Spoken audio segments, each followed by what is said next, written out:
Então nós estamos dando início à nossa ministração desta tarde e queremos convidar você a participar na leitura da Palavra de Deus. Peço que você já vá abrindo, por favor, a sua Bíblia em Romanos, capítulo 8.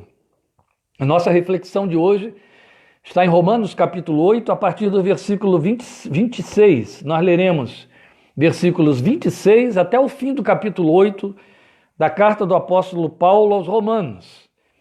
É muito importante a gente considerar esse texto. Este é um dos capítulos mais ricos da Bíblia e o mais belo e mais rico da carta aos Romanos, porque ele vai nos falar de algo que só em eu mencionar, você já andou vendo aí na nossa página do Facebook, você já esteve vendo o anúncio desse tema, que segurança. Alguns já me devolveram aí, compartilhando a letra de hino, não é? Porque vem logo na memória de todos os cristãos evangélicos o belo hino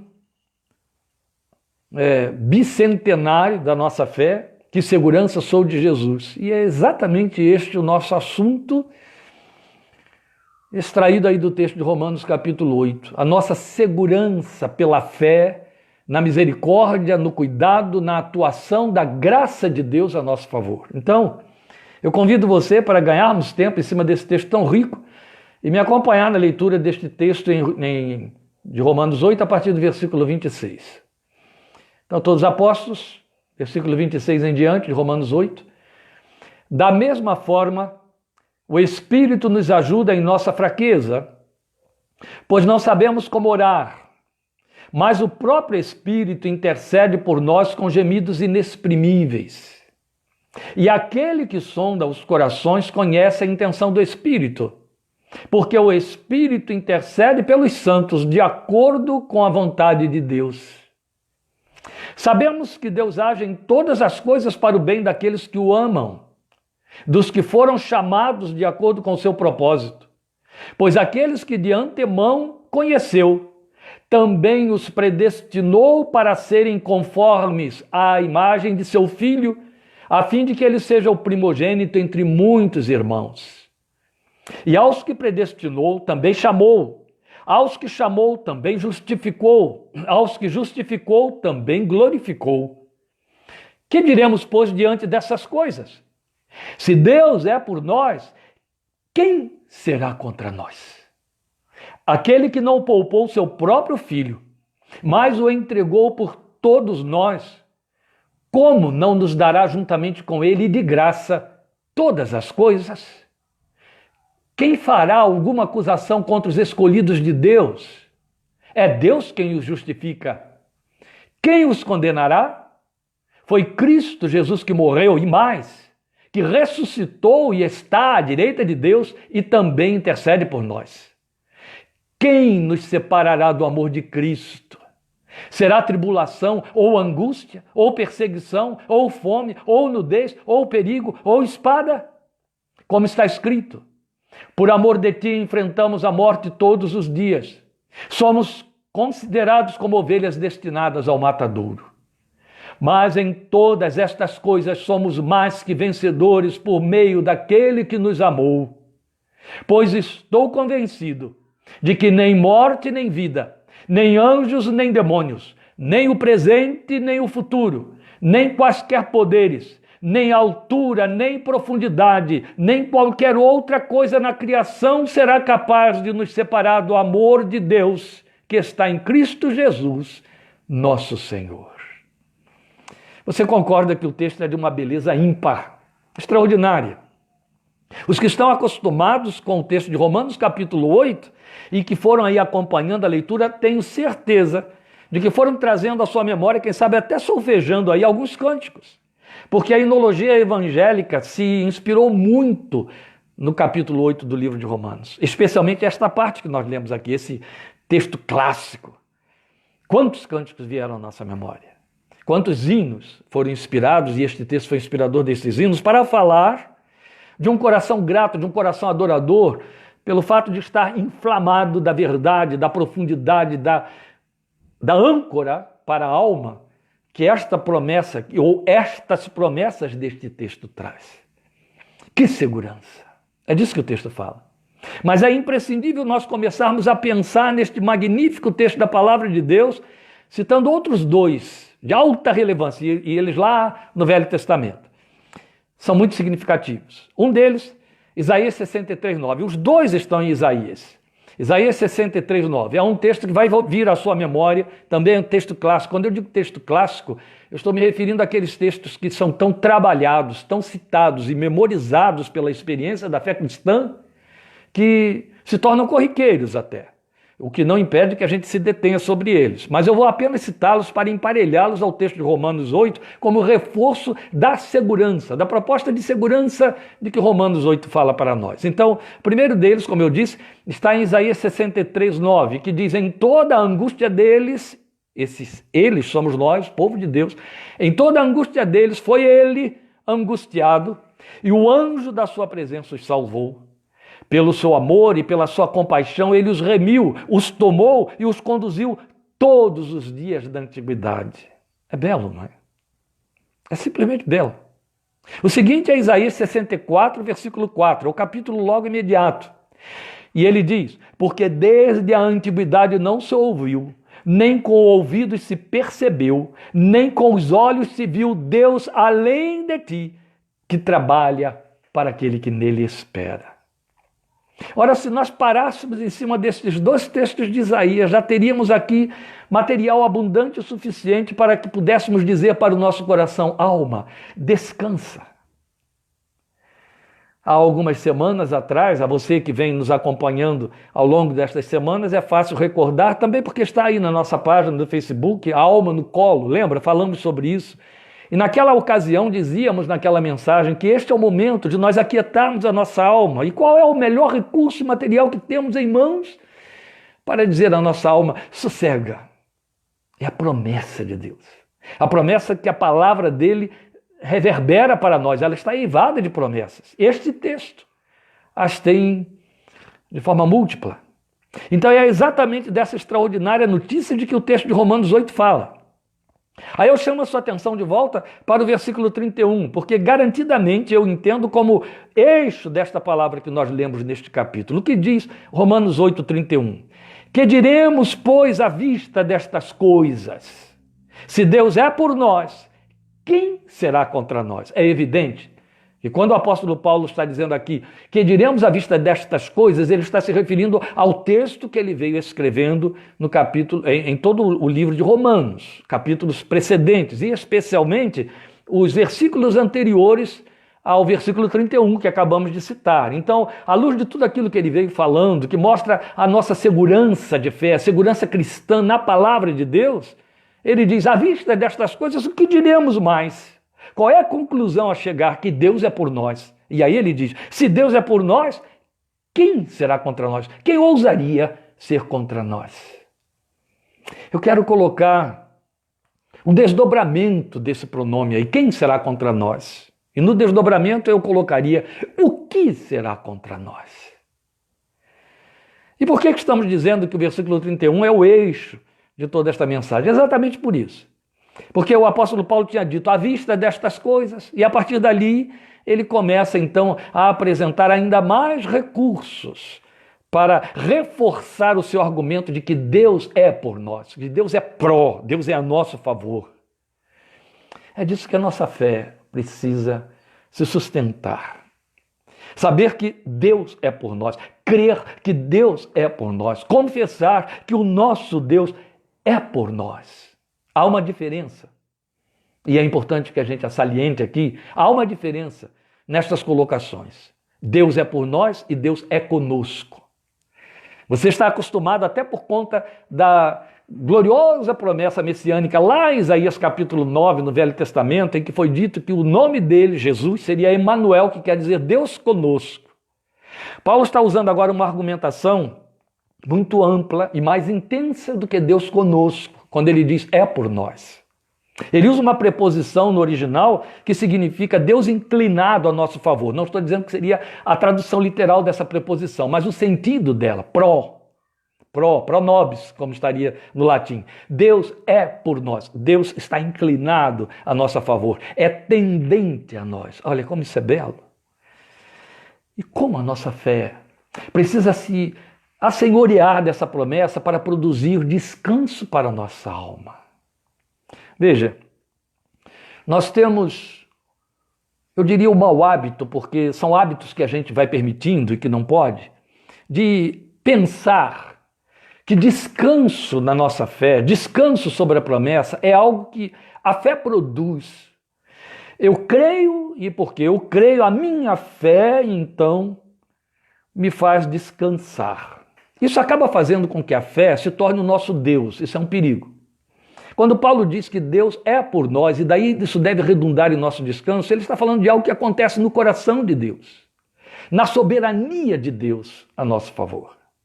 Na soberania de Deus, o coração dele se tornou, o nome disso é graça, aberto para nós, favorável a nós. Então, independentemente do que sua fé produza, do tamanho que você possa levá-la a se desenvolver no exercício da sua espiritualidade, do exame da palavra de Deus, isso não muda o fato de que lá no coração de Deus o favor, a graça, já fez todas as aberturas necessárias. Vê se você entende. É importante que você entenda isso. Não é bem uma questão de a fé produzir essa proposta em Deus. Não. A proposta em Deus se constitui numa promessa, essa proposta de Deus aberto para nós, se constitui numa promessa de que a fé se apropria e isso então se traduz em descanso. Não é que a fé faz Deus ficar aberto. A fé nos leva a ver, que Deus está aberto para nós, que Deus é por nós. Então, tudo de quanto a fé precisa saber para dar lugar a descanso em nossos corações conturbados, em nossa alma, especialmente neste tempo que nós temos vivido, é exatamente isso, que Deus é por nós. Isso se traduz em segurança, é de que estamos falando. Segurança é o termo que desponta como definição do resultado desta promessa sobre aquele que crê na palavra de Deus. Segurança, segurança, isso é inegociável para a fé. Isso é inegociável para a saúde espiritual, isso é inegociável para a saúde mental, isso é inegociável, totalmente negociável. Segurança é a mais necessária e imprescindível bênção para qualquer de nós em todos os tempos, e em especial nestas circunstâncias ameaçadoras nas quais vivemos. A segurança produz descanso, ela anula a ansiedade. É evidente que não há compatibilidade entre segurança e ansiedade, de jeito nenhum. O Deus da nossa salvação sempre insistiu em nos oferecer esse descanso. Jesus prometeu isso. Lembram? Aquele texto clássico de Mateus 11. Venham a mim todos vocês que estão cansados e sobrecarregados, e eu lhes darei descanso. Vocês encontrarão descanso para as suas almas. Então, foi promessa do Filho de Deus. Mas o Velho Testamento há muito que vem se servindo de imagens verbais de segurança para falar de descanso. Vamos lembrar, por exemplo, Davi no Salmo 40, primeiro e segundo versículos do Salmo 40, quando ele diz: tirou-me de um lodo de lama e de perdição, tremedal de lama, e colocou os meus pés sobre a rocha e me firmou os passos. Me tirou de um lugar instável, onde havia instabilidade, logo geraria insegurança e ansiedade, e me colocou os pés sobre um espaço sólido, um lugar onde eu tenho segurança. Colocou-me os pés sobre a rocha e firmou os meus passos. E há um sem número de expressões em paralelo que apontam nessa mesma direção, lá no Velho Testamento. Você vai ouvir os salmistas, especialmente usando muitos possessivos, dizendo minha rocha, meu refúgio. Eles estão adorando Deus, invocando Deus e dando esses atributivos a Ele. Exatamente porque eram frutos da sua experiência que aí os faziam verbalizar a sua adoração desta maneira. Minha fortaleza, você já leu, torre forte, esconderijo, olha lá o Salmo 91, não é assim? Eis a rocha, Moisés disse, anunciando para o povo de Deus a presença firme do seu Deus no seu meio. E outras mais, de que os adoradores no passado se serviram para falar que em Deus nós temos segurança. Agora é importante que a gente esclareça um ponto aqui muito importante, muito significativo, já que falamos sobre a questão de a fé, não é a fé que vai fazer com que haja uma abertura no coração de Deus. A fé enxerga essa abertura que Deus já expôs a nosso favor. A segurança pela fé não traduz escapismo, não traduz negação da realidade. Quem tem a pretensão de se servir da fé para fazer negação do que é contrário, negação do que torna, do que é ansiogênico, do que pode produzir inquietações, comete um erro crasso. A começar pelo fato de que a fé não tem compromisso com escapismo, a fé tem compromisso com enfrentamento. Eu quero lembrar rapidamente a você alguns textos significativos no Velho Testamento, nos Salmos, por exemplo, que nos apontam nessa direção. Davi, por exemplo, que já era um homem muito experimentado na fé que lhe dava descanso e segurança, ele dizia isso: o Senhor firmou os meus passos, mas ele também disse, ele fortaleceu os meus dedos para a guerra, as minhas mãos para a batalha. A fé escapista, a fé que faz negação, ela pretende que não haja batalha, que não haja guerra, ou que se houver batalha e houver guerra, Deus crie uma tangente, uma saída pelos fundos, onde o sujeito não enxergue a guerra, não enxergue a batalha. A fé escapista, a fé negativista, é aquela que entende, por exemplo, na oração do Pai Nosso, de que, se permitir o Senhor, assim estaremos considerando domingo que vem, não nos deixes cair em tentação, mas livra-nos do mal, que o livrar do mal significa não nos deixar tomar conhecimento de que ele existe. O texto de Romanos 8 está correndo uma direção totalmente contrária a isso. Quando você lê aí o versículo 36, ele se torna um pouco não simpático quando Paulo começa a delinear uma série de vicissitudes que a gente não quer vivenciar e nem conhecer, e ele diz, em todas elas, em todas estas coisas, somos mais do que vencedores por meio daquele que nos amou. Não há negativismo na fé. Há enfrentamento, há robustez. Ele nos dá coragem. Covardia pertence ao diabo. E coragem, ousadia, vem do Espírito de Deus. É a oração em Atos 4:31 que a igreja ali embrionária, na pessoa daqueles apóstolos, estavam começando, a igreja fizeram, debaixo de ameaça dos sacerdotes, perseguição dos religiosos da época, eles oraram dizendo, concede aos teus servos ousadia para anunciar a tua palavra. Se a fé tivesse compromisso com escapismo e negativismo, eu não estaria aqui hoje pregando isso para você, porque o evangelho não teria chegado a nós através de homens e mulheres, testemunhas fiéis, que foram corajosos e enfrentaram toda a perseguição e resistiram e venceram e trouxeram o evangelho até nós à custa de sua própria vida. Eu insisto em dizer, a fé não tem compromisso com negação da realidade, porque negação é um artifício da nossa mente, é um artificialismo da nossa estrutura psíquica que tem compromisso com a doença, com a enfermidade, com as psicopatologias. Costumeiramente, nós corremos em direção à negação porque nós estamos condicionados a querer o que nos gratifica. E aí, de igual maneira, nos inclinamos a negar o que pode comprometer a gratificação, o que pode ser desprazeroso. E fazer negação é uma atitude desprovida de inteligência, ainda que pareça. É negar que o mal existe, é negar que vai acontecer, é negar que ele está presente, é negar que ele circunda. Não, isso não está acontecendo. Não, isso aí não vai acontecer. Não, isso não vai me atingir, ou isso não existe. Fazendo negação, as pessoas se comportam, se pronunciam, elas pensam e estão fazendo negação o tempo todo. Aliás, o problema está instalado nelas e elas os estão negando. E quando elas começam a explicar para poder reforçar a negação, elas usam de um outro mecanismo doentio chamado racionalização.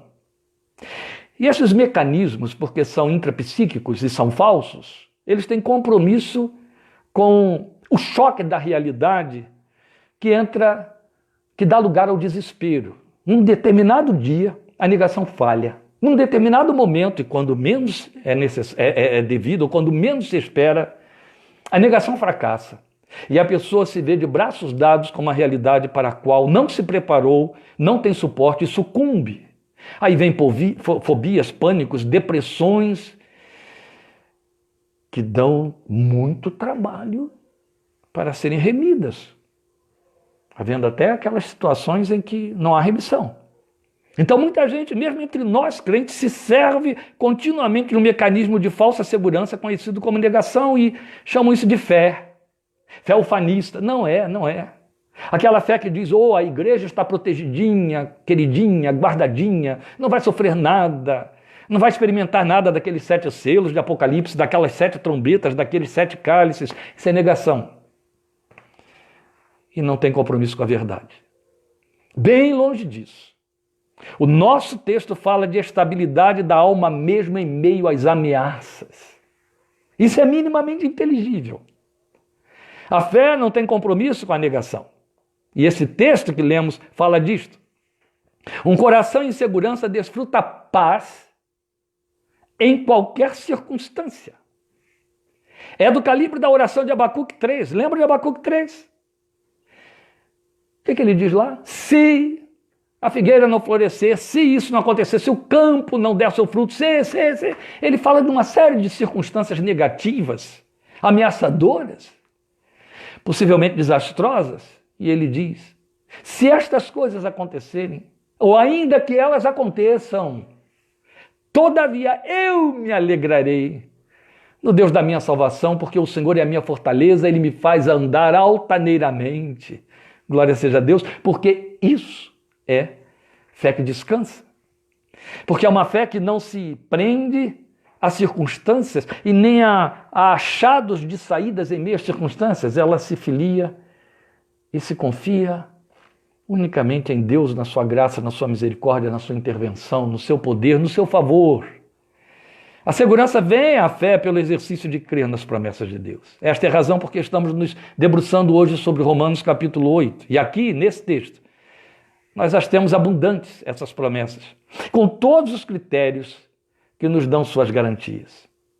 Por que podemos viver seguros? Estamos falando de cristãos.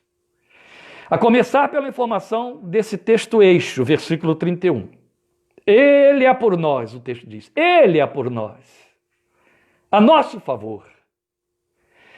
Mas a beleza de Romanos 8 é que nos mostra o tamanho da garantia que temos para estar em segurança. Porque nos fala de um movimento do Deus triuno. É Deus como a Santíssima Trindade, a bendita Trindade divina, toda ela comprometida e empenhada em nos tornar seguros e descansar.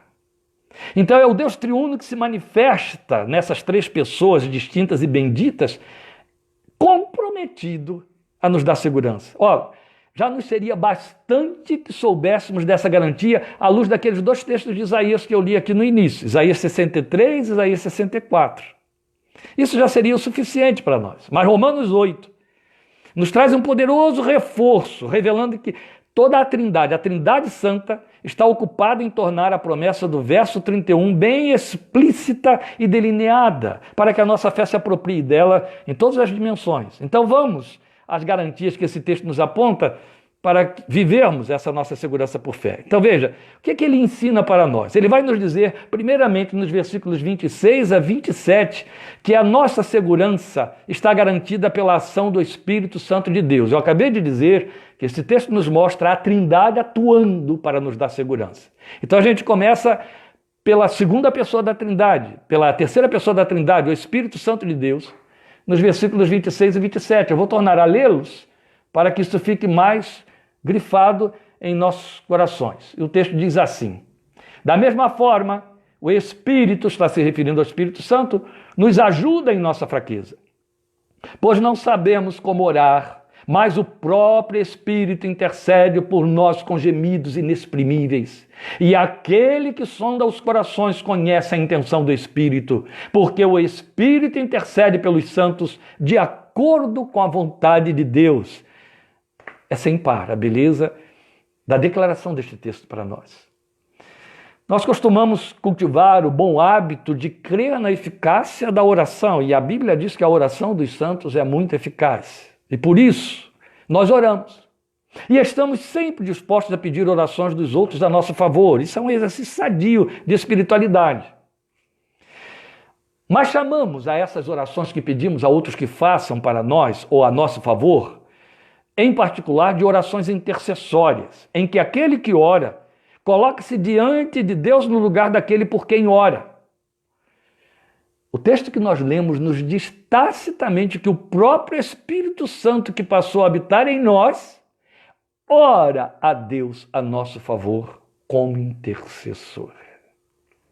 Você sente necessidade de intercessores por sua vida, por sua família, por suas inquietações, projetos e sonhos? Eu não posso garantir a você que eles possam ser enumerados. E se enumerados, se eles serão de fato intercessores, se vão se colocar no seu lugar diante de Deus. Mas o que eu acabei de ler aqui é a palavra de Deus dizendo que na Trindade Divina, na economia de Deus, o próprio Espírito de Deus assume sobre si esta função e esta tarefa a meu favor e a seu favor de intercessor. Então é bela a figura que Paulo cria para nos comunicar esta bênção. Ele está dizendo que o Espírito de Deus, como nosso intercessor, nos ajuda em nossa fraqueza. E o que ele define como sendo fraqueza, ele explica: não sabemos orar como convém. Então, a nossa fraqueza nos incapacita de orar como convém. Ou a nossa fraqueza se constitui em não sabermos orar como convém. As duas vertentes são verdadeiras. Por onde quer que você vá. Veja. E nós que pensávamos que a esta altura da vida já sabíamos orar. Até sabemos. Enquanto existir Bíblia, enquanto existir um cristão lendo a Bíblia, esse texto vai estar repetindo e dizendo a mesma coisa. Não sabemos orar como convém. Isto é a nossa fraqueza, mas o Espírito de Deus vem e nos ajuda nessa fraqueza, intercedendo por nós. Então eu volto a dizer, até podemos saber orar. Mas como convém? A colocação do apóstolo Paulo é que não sabemos orar como convém. A Bíblia diz que não. Se nós formos considerar que a oração sai do nosso coração, é fruto do nosso coração, basta lembrar que Jeremias nos avisou que o coração é enganoso. E via de regra nós oramos calcados em nossos desejos, em nossas necessidades. Se existe uma coisa que manipula conosco e nos engana, via de regra, são os nossos desejos. Então não sabemos orar como convém. Mas o que o texto diz para nós, que o Espírito de Deus intercede por nós, e aquele que entende a mente do Espírito, que conhece a mente do Espírito, aquele é Deus. Ele conhece a mente do Espírito e a Bíblia diz que o Espírito então intercede por nós, orando de acordo com a vontade de Deus, com a vontade daquele que Deus entende. Mas ele faz isso numa identificação de tal ordem que ele expressa essa oração com gemidos inexprimíveis. E assim ele diz a Deus o que Deus precisa ouvir a nosso respeito. Será que eu fiz essa colocação de forma correta? Ele diz a Deus o que Deus precisa ouvir a nosso respeito? Mas correto não seria dizer, ele diz a Deus o que nós precisamos que Deus ouça a nosso respeito? Não, eu vou repetir. Ele diz a Deus, esta é a informação que Paulo está passando para nós. Ele diz a Deus, de forma correta, até com gemidos inexprimíveis, o que Deus precisa ouvir a nosso respeito. Oh, meus queridos, o nome disso é segurança. Entende? Só pode resultar disso para a minha fé e para a sua fé, segurança. Sei que o texto diz que esses tais gemidos que o Espírito exala, coloca diante de Deus, são inexprimíveis. Nós sabemos exprimir um gemido muito comum em oração, quando o que demandamos produz dor em nossa alma. É uma expressão muito corriqueira entre nós. Nós a usamos. Ah, Senhor. Quantas vezes você fez o seu ah, Senhor, diante de Deus? Com lágrimas, com gemidos. Ah, Senhor. Esse é o nosso gemido, mas é exprimível. O Espírito Santo tem os dele, e a Bíblia diz que são inexprimíveis. Esta mesma Bíblia que diz que, volte aí ao seu versículo 27, aquele que sonda os corações conhece a intenção do Espírito. Eles se conhecem, eles estão homogeneizados, eles têm a mesma natureza. O Espírito não precisa falar. Ele geme com presença, ele geme com seus olhos. Eu não quero gastar tempo aqui, que não é esta a nossa proposta, tentando imaginar ou levar você a pensar, ainda que seja muito válido imaginar sobre a palavra de Deus, por que ele geme e por que esses gemidos são inexprimíveis. Eu ouvi há muitas décadas A missionária Dorcas pregando sobre esse texto e dizendo: o Espírito Santo, segundo Jesus nos diz em João capítulo 16, foi posto para glorificar a Deus. E Romanos 8 está dizendo que ele geme com gemidos inexprimíveis. Quando ele está diante do Deus eterno, Jesus disse: ele me glorificará, ele glorifica Jesus. Quando ele está diante do Deus eterno, falando a meu respeito e a seu respeito, ele geme. Há muitas razões para isso. Mas ele transfere gemidos que convém a Deus ouvir. Martin Lloyd-Jones, escrevendo um sem número de livros sobre o Romanos, o livro de Romanos, e uns 2 ou 3 só sobre o capítulo 8 de Romanos, ele diz uma coisa que é significativa. À luz deste texto, à luz de Romanos 8:26, à luz de Romanos 8:27, à luz de Romanos 8:28, que leremos logo em seguida, ele diz: Deus ouve a oração que fazemos quando ela já é movida pelo Espírito Santo que habita em nós. Porque Deus ouve a intenção do Espírito e Deus nos atende na oração que é segundo o seu coração, e o Espírito Santo sabe fazer isso. Por isso Paulo diz: eu e você não sabemos. Esta é a nossa fraqueza. Então ele nos ajuda. Imagine se fôssemos deixados por conta da nossa fraqueza. Não, glória a Deus. A nossa segurança consiste no fato de que Deus resolveu esse problema, colocando o Espírito Santo, tapando essa lacuna e orando a oração que Deus ouve, que não é fruto de fraqueza. Mas temos mais. Como dissemos aqui, Paulo nos mostra que a Trindade toda está empenhada em nos dar essa segurança. Então, logo em seguida, nos versículos 28 a 33, o texto vai mostrar que o próprio Deus Pai, a primeira pessoa da Trindade, o Deus eterno, nos garante segurança pelo seu propósito. Então, é uma segurança garantida pelo propósito de Deus Pai. Eu tenho que voltar a ler o texto e convido você a, com paciência, me acompanhar aí nos versículos 28 a 33. Sabemos que Deus age em todas as coisas para o bem daqueles que o amam, dos que foram chamados de acordo com o seu propósito, pois aqueles que de antemão conheceu, também os predestinou para serem conformes à imagem de seu Filho, a fim de que ele seja o primogênito entre muitos irmãos. E aos que predestinou também chamou, aos que chamou também justificou, aos que justificou também glorificou. Que diremos, pois, diante dessas coisas? Se Deus é por nós, quem será contra nós? Aquele que não poupou seu próprio Filho, mas o entregou por todos nós, como não nos dará juntamente com ele de graça todas as coisas? Quem fará alguma acusação contra os escolhidos de Deus? É Deus quem os justifica. E aí temos esta segurança garantida pelo propósito de Deus Pai. Ele atua, é o que Paulo diz no versículo 28, ele atua em todas as circunstâncias a nosso favor. Não temos tempo para parar sobre a amplidão do significado dessa colocação, todas as coisas ou todas as circunstâncias. Mas eu acho que também não é necessário. Já abordamos isso há poucos dias atrás. Basta que você se permita, abra espaço, empurre a negação para um canto e dê lugar para que todas as circunstâncias que você conhece na sua história pessoal, não apenas aquelas que são positivas, aquelas que são boas, aquelas que dão certo, todas, as que não dão certo, as que dão errado, todas estão incluídas aí. Ele age, o texto diz, em todas as circunstâncias a nosso favor. Nunca contra, porque ele é por nós, foi isso que disse o versículo 31. Mas não devemos confundir. O texto não diz que ele cria ou impede situações. Isso é o que o escapismo, isso é o que o negativismo na fé quer. Não. O texto diz que ele age nelas uma vez que ocorrem. Existem circunstâncias criadas por ele, glória ao seu nome que sim. E é evidente, ou elas vão produzir aquilo que a gente não espera. Com toda certeza. Existem circunstâncias que ele consente. Qualquer circunstância que chegue até nós, já passou por ele. O seu título é esse, o seu nome. Ele é o primeiro e o último. Nada chega antes dele, não é assim? Nada o surpreende.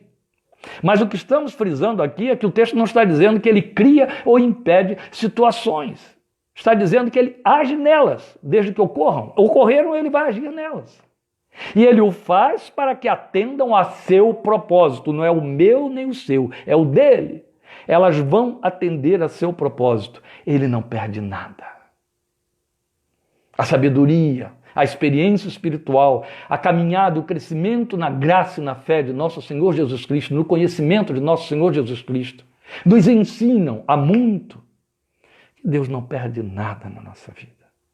Aquelas coisas que consideramos perdidas, perdidas porque foram solapadas pelo tempo, dizemos costumeiramente, perdemos a oportunidade. Isso não existe para Deus.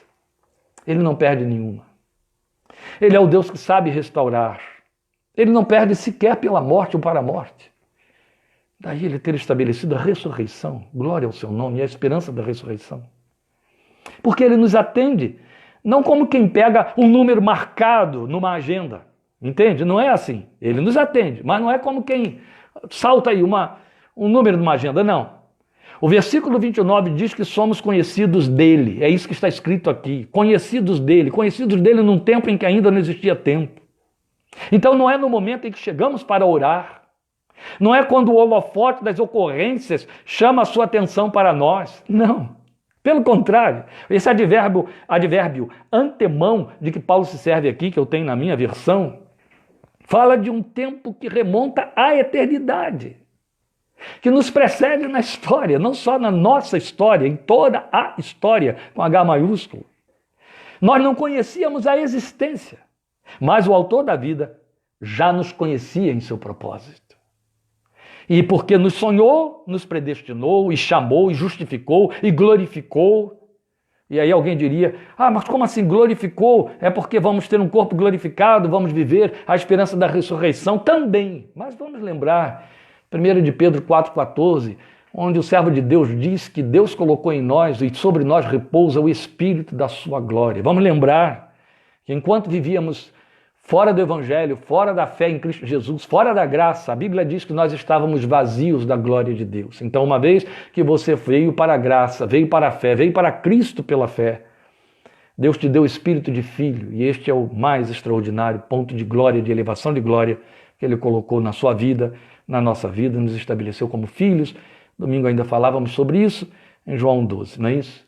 Então Ele colocou dentro de nós o espírito da sua glória. Mas o que estamos dizendo é que Ele não vem agir a nosso favor a partir de um momento em que nós aparecemos no cenário da fé via oração. Não, Paulo vai para um tempo em que ainda não havia tempo para dizer, desde lá Ele nos conheceu. Ele já veio trabalhar conosco pré-agendado, entende? E é de forma muito particular, muito pessoal, porque é um conhecimento prévio, é um conhecimento que se antecipa à existência. Glória ao seu nome. Por isso que Ele é eterno e por isso que Ele é Deus. E tentar entender isso é pretender ser Deus. Não dá. Como se não bastasse, Ele garantiu a nossa redenção, é disso que fala o texto que estivemos lendo, de 28 a 33, Ele garantiu a nossa redenção entregando o seu Filho à morte em nosso lugar e a nosso favor. Garantias de segurança. Por isso foi dito, Deus estava em Cristo reconciliando consigo o mundo. Eu e você, é a linguagem de Paulo em 2 Coríntios 5, 19. Mas como se não bastasse, por ter garantido a nossa redenção através do seu Filho, esse texto que lemos do versículo 33 encerra dizendo que se nós somos acusados, seja pelo diabo, por gente ou por nossa própria consciência, Ele, o próprio Deus Pai, diante de quem tivemos de ser apresentados, justificados na justiça de Jesus, Ele assume nos justificar por meio da fé em seu Filho. Glória ao seu nome. Então a primeira coisa que já fica banida aqui é a acusação. Aquilo que nos tira da presença de Deus. Não importa por quem venha. Seja por terceiros, seja pelo diabo, seja pela sua consciência. Se o nosso coração nos acusa, a palavra de Deus diz, Deus é maior do que o nosso coração. Ele nos justifica por meio de Jesus, quando nos encontra sobre a justiça pela fé do seu Filho. Então assim nós temos que, por conta da ação de Deus Pai, podemos estar seguros quanto à ação de Deus, que opera em meio às circunstâncias todas, quanto à aceitação de Deus, que já nos precedeu antes que o mundo existisse, quanto a fazermos parte de seu plano eterno de forma pessoal, nos conheceu e porque nos conheceu, nos chamou. quanto a sermos resgatados na morte de Jesus e quanto a sermos por ele justificados se formos acusados como pessoas que erram, que pecam. E ainda tem mais. Então, em último lugar, nós temos a segunda pessoa da Trindade, o próprio Senhor Jesus, como garantia da nossa segurança, que produz descanso. Ora, nós não tínhamos dito, citamos aí o texto de Mateus 11, em que Jesus nos oferece o descanso naquele maravilhoso convite que chamamos de convite do Evangelho. Mas o texto está delineando isso com características muito belas ainda para nós. Então, a nossa segurança está garantida pela realização do Filho de Deus. É de que falam os últimos versículos, 34 a 39. Eu não vou lê-los, peço desculpa a você por não fazer isso, para poder estar respeitando aí a exiguidade do nosso tempo. Mas está aí, nós já lemos o texto todo, até o 39, e ele vai sendo pensado à medida que a gente citar.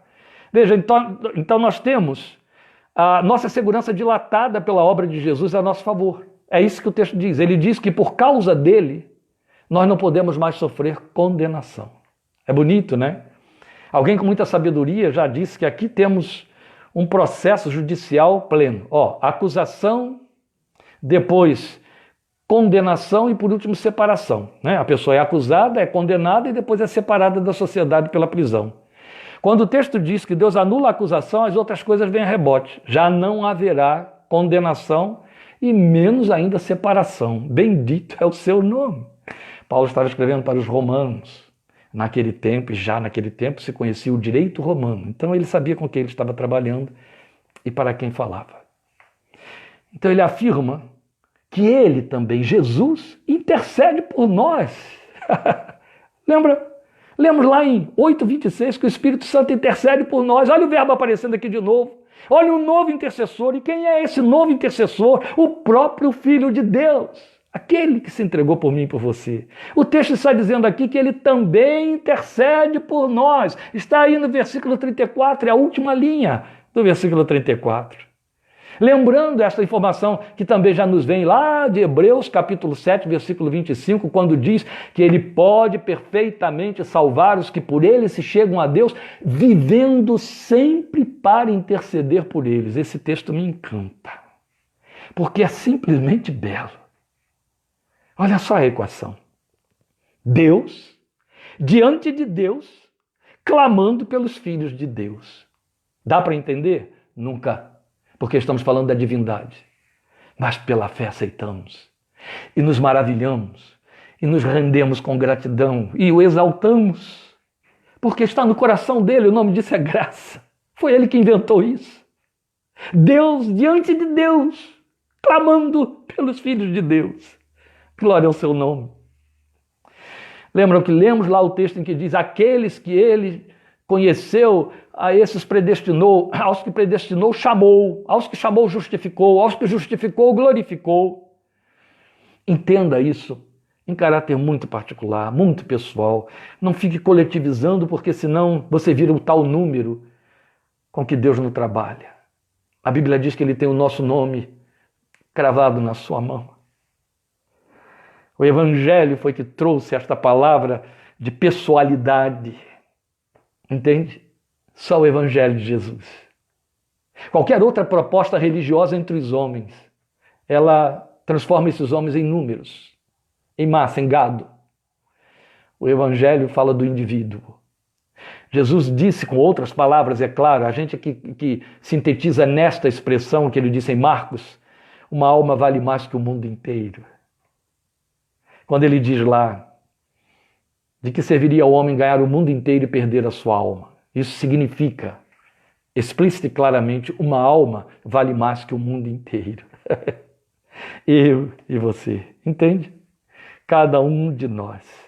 Aí está o Filho de Deus como nosso constante, perene intercessor. Paulo diz que ele intercede por nós, aqui em Romanos, o autor de Hebreus diz que ele sempre intercede. É sem cessar. Por isso é que a Bíblia lá em Hebreus, aliás era Hebreus, a Bíblia lá em Hebreus nos convida no capítulo 4 a entrarmos diante do trono da graça para acharmos graça e sermos ajudados em tempo oportuno, porque o trono é da graça. A graça significa o coração de Deus aberto, a livre entrada o tempo todo, entende? A entrada franca. sem hora marcada. O Espírito Santo e o Filho fazem de nossa vida objeto de seu cuidado e oração diante de Deus, do Deus de toda a criação. Então entenda assim: a santidade de Deus intercede por nós, o Espírito da santidade de Deus, o Espírito Santo. A identidade humana de Deus, o Deus encarnado, intercede por nós. E então o Deus eterno age a nosso favor em resposta a essas intercessões.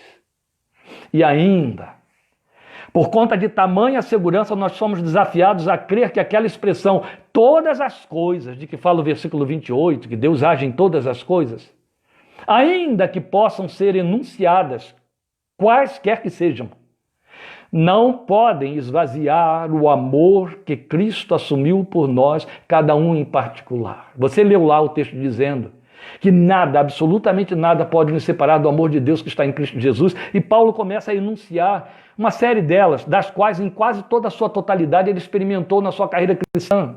Ele fala de perigo, de espada, de fome, de nudez, de perseguição, de morte, de anjos, de demônios, de presente, de porvir. Ele viveu tudo isso da pior maneira por causa do Evangelho. Então esse homem pode dizer com autoridade: em todas estas coisas somos mais do que vencedores por meio daquele que nos amou. E é assim que você precisa entender o significado de que nada, absolutamente nada, circunstância alguma, por pior que seja, pode nos separar do amor de Deus que está em Cristo Jesus, porque o que ele está dizendo é a tendência da nossa carne, a tendência da nossa pequenez, a tendência da nossa fé humana. É na hora da decepção, da frustração, da oração que saiu pelo tiro da culatra, nós entendermos que Deus parou de nos amar, que o amor sofreu suspensão, que Jesus não nos atendeu, que Jesus não está nos amando. Imediatamente entra em cena ou o diabo, ou a nossa consciência para dizer: ó, você desagradou a Deus, você está sendo o desprazer de Deus. Foi por isso que aconteceu, como os amigos de Jó tentaram fazer na cabeça dele.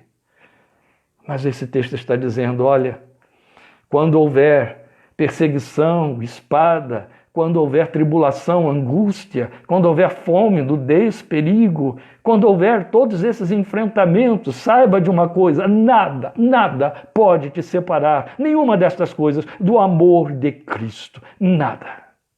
Em todas elas, somos mais do que vencedores. Nem morte, ele continua, nem vida, eu estou lendo o versículo 38, nem anjos, nem demônios, nem o presente, nem o futuro, nem quaisquer poderes. Ele está falando de coisas abstratas e de coisas concretas. Nada. Nenhuma outra coisa na criação será capaz de nos separar do amor de Deus que está em Cristo Jesus.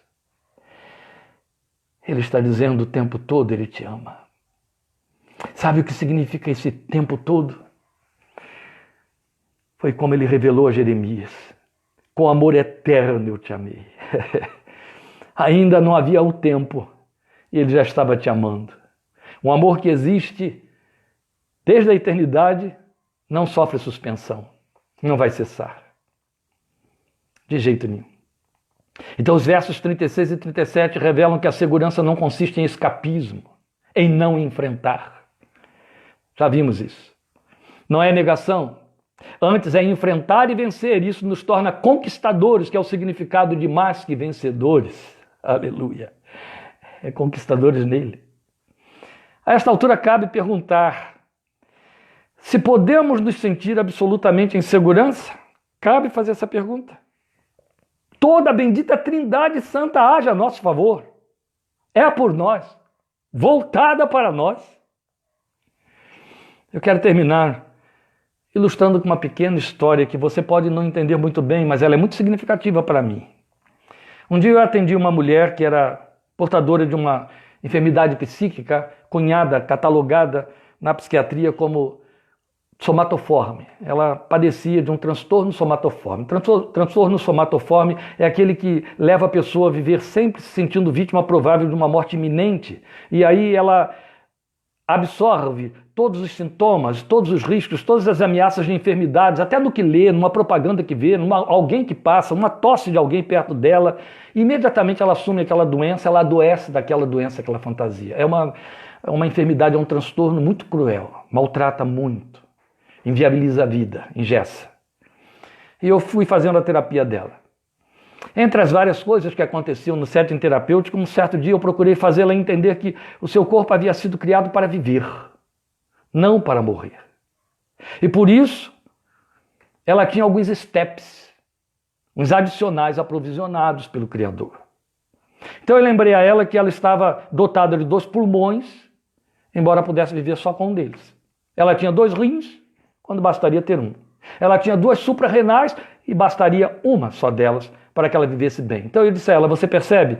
Você tem steps, que são steps. Funcionam, os 2 trabalham o tempo todo, mas se falhar um, ainda tem o outro. Isso é só para provar a você que você foi feita para viver, não para morrer.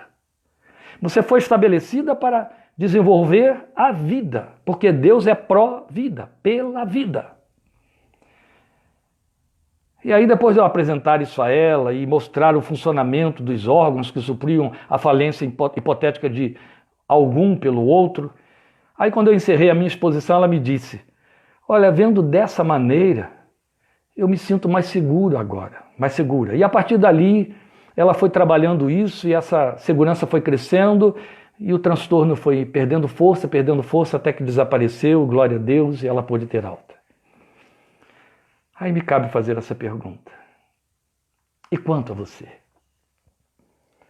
Procuramos trabalhar com aquela mulher mostrando que ela tinha órgãos adicionais.